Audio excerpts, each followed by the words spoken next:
Gumaus, Paracale. Una kong natuklasan itong Del Family Resorts. First time ko dito sa Gumaus, kaya it looks awesome for me.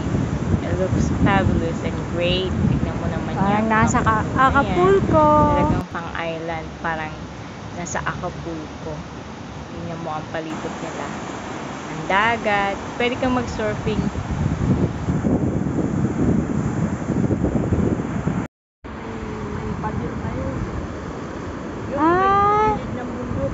Yung may bundok na yon. At tignan mo ang palibot. Talaga namang nasa tuktok ako ng bundok. Talagang mag-i-enjoy ka sa surroundings. At saka hindi lang yan, guys. Hindi lang ako nagta-travel vlog, kundi nagtitinda rin ako ng pansit. Look at that. Inside the tricycle, may mga noodles kami dyan. So, stop over, take photo, and hold on. Ganda Maganda. po. This one caught my eyes.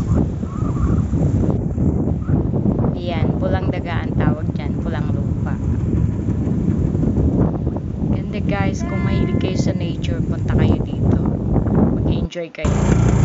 So, while pababa mo sa isa pang beach, eto naman ang nakita namin. Ang mga cottage. Looks really gorgeous. Really fantastic. Feeling ko nga wala ako sa probinsya ko eh. Parang nasa ibang bansa lang din. Ganito kasi yung mga summer house nila. Look at that beaches, the shore, at yung mga puno. Ayan, talagang relaxing. At ito pa ang Candelaria Resort. Wow, it looks really, really amazing.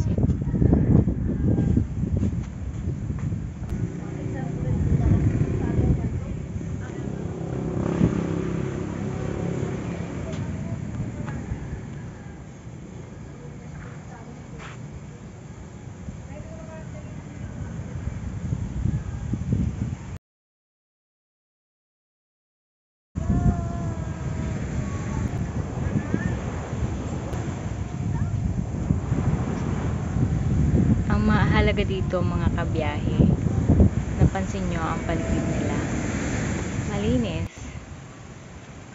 Yan ang pinakamahalaga.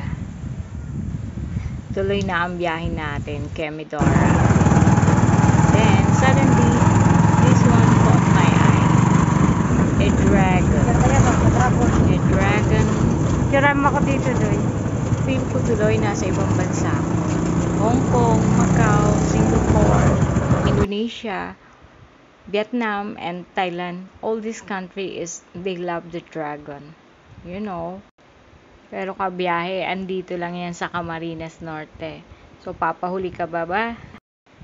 Sige mga kabiyahe, magtitinda pa kami ng pansit eh. Pero, don't forget to subscribe and likes for more video.